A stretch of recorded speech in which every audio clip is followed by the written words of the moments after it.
Mr. President, we hear our Republican colleagues, and I want to talk about the vote that we had just a few minutes ago, a vote that was a victory for Wall Street, but not a victory for the American taxpayer.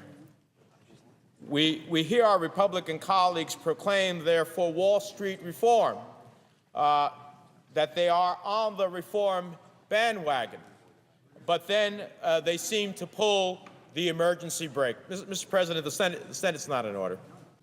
So they say they're on the reform bandwagon, and yet when their chance to move forward simply to debate the process, they pull the emergency brake.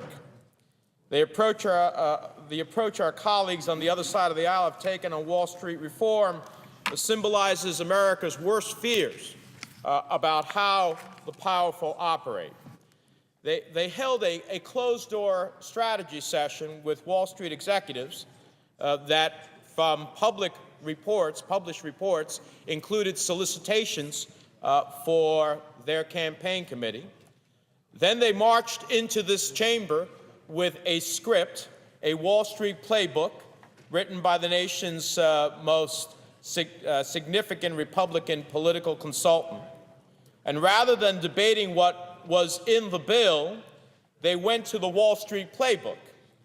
They waved the flag, they proclaimed their patriotic intention to protect Americans from those who took us to the brink of economic disaster, but then they played the fear card, and they talked about bailouts and told Americans that they would pay.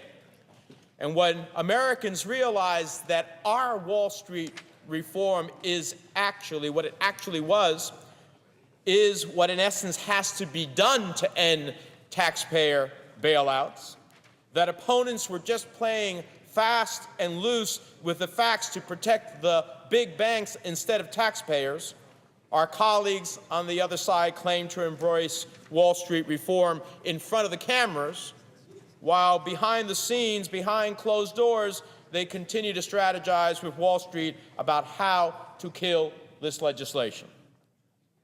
Now, Mr. President, I'm sure that families in my state who are hurting and across the country who are hurting, who lost their jobs, their health care, some have lost their homes because of the reckless excesses of Wall Street profiteers driven by profits at any cost. The value of their property has plummeted. Their 401ks have been decimated. Their hope for a decent retirement that they had worked for are largely gone at this point.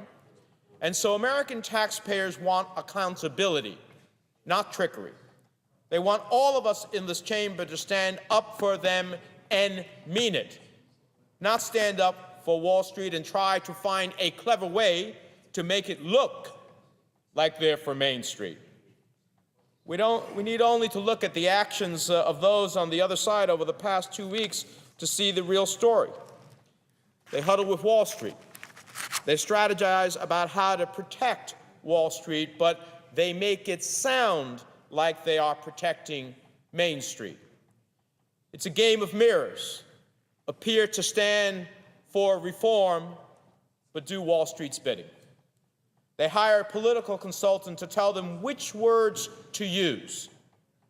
And he comes up with the American people don't like taxpayer bailouts. So all you have to do, all you have to say about this real effort for reform is that it's a taxpayer bailout, and they'll hate it.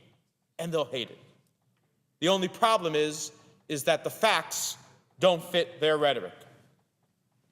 The law that we would have gone to debate, the bill that we would have gone to debate, I should say, in fact ends taxpayer bailouts by reining in the excesses of Wall Street, and that's exactly why Wall Street is working so hard with the other side to defeat it. They play the fear card, as they always have, and then they try to distance themselves from that consultant, but not before they march in lockstep to the microphones and tell Americans, this is a bailout bill. It'll cost taxpayers billions and lead to more and bigger bailouts, that it's another government intrusion into their lives. No, Mr. President, fear is a powerful force. And in the short term, sometimes fear is far more powerful than truth. But in the long term, it simply isn't true. Maybe that's why truth has been the first casualty of every argument we've heard from the other side, whether on the Recovery Act, on putting people to work, on making health care more affordable, on extending unemployment insurance for those who are struggling, and now on reining in those who brought us to the edge of economic ruin after 8 years of lax regulatory policies that let Wall Street run wild. Now that the fear card doesn't seem to be working, suddenly our friends stand in front of the microphones and claim to be in favor of reform. And yet, at the end of it all, they could have cast a vote to let us begin to work together on the process, but they continue to confer with Wall Street and tell their members once again, as they have on every major piece of reform legislation that has come before this chamber, to stand in lockstep and vote no, to vote against even starting the debate.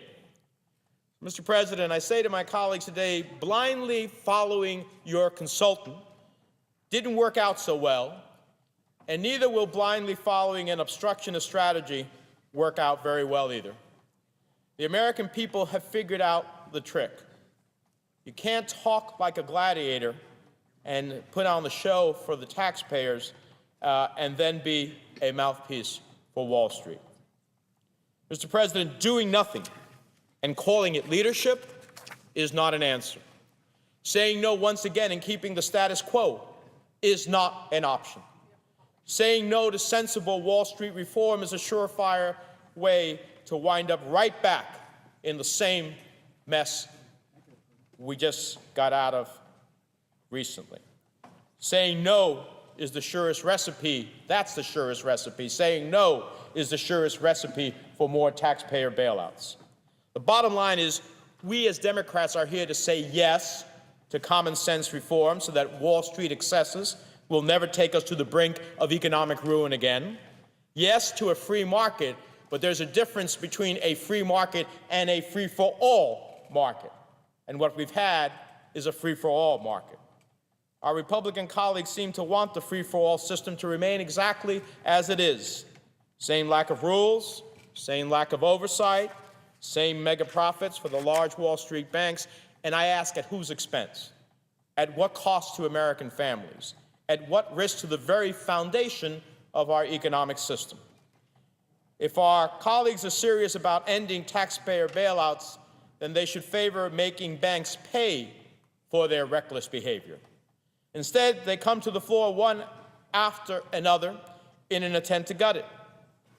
What they oppose, what they are once again saying no to, is asking the Wall Street firms to pay to insure against their own failure. Mr. President, we should also remember today and this vote as we look back at 8 years of an administration that nodded and winked and turned a blind eye to Wall Street's schemes. That history has a way of repeating itself. Let's not forget that the reckless behavior of the big banks and other entities and lenders and Wall Street speculators that sent the economy into a near depression last year has an historic precedent, as do the muscular safeguards and regulations that we must implement this year to protect consumers so it never happens again. And that precedent was the Great Depression. It came after a period of Republican presidents, Harding, Coolidge, Hoover, who sided with freewheeling companies over common sense regulations. And we had no choice but to clean up the mess with a period of sustained, robust regulations implemented by another Democratic administration at that time. And once again, the time has come, after the economic damage has been done, to put in place a series of robust reforms and safeguards so it never happens again. And once again, just as they did after the Great Depression, our Republican colleagues are saying no. Leave things as they are. There's no need for Wall Street reforms. Let the market take care of itself. They want to say no to the lessons of history.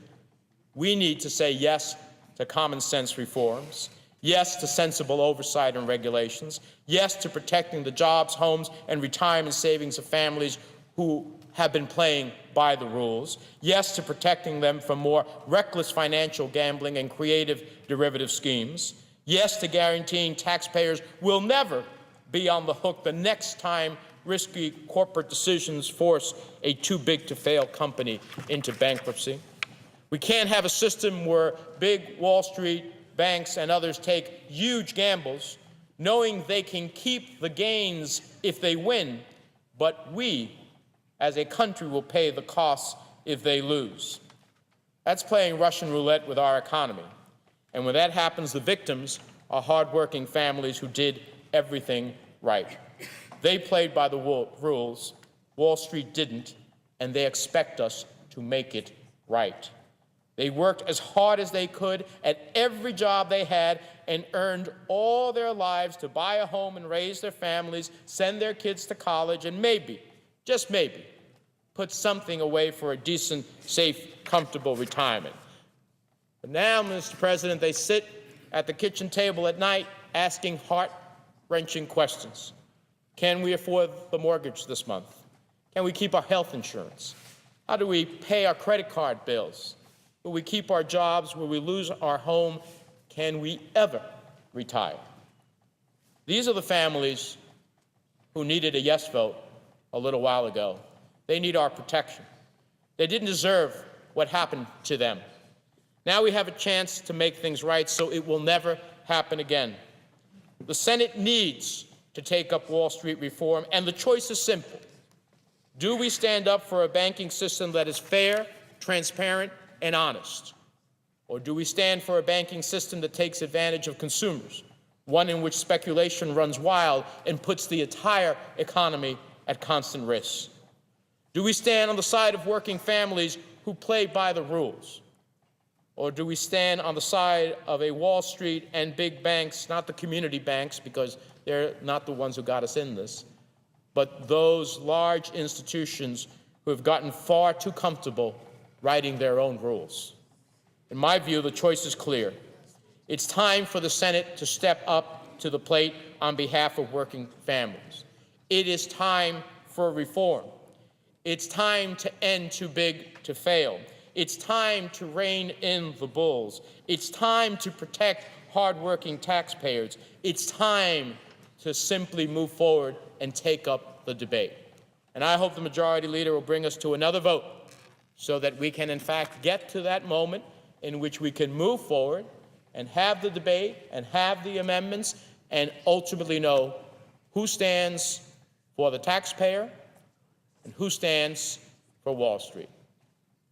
I hope there will be enough votes here to make sure that this institution of the people, by the people, and for the people is going to put them first. Mr. President, with that, I yield the floor.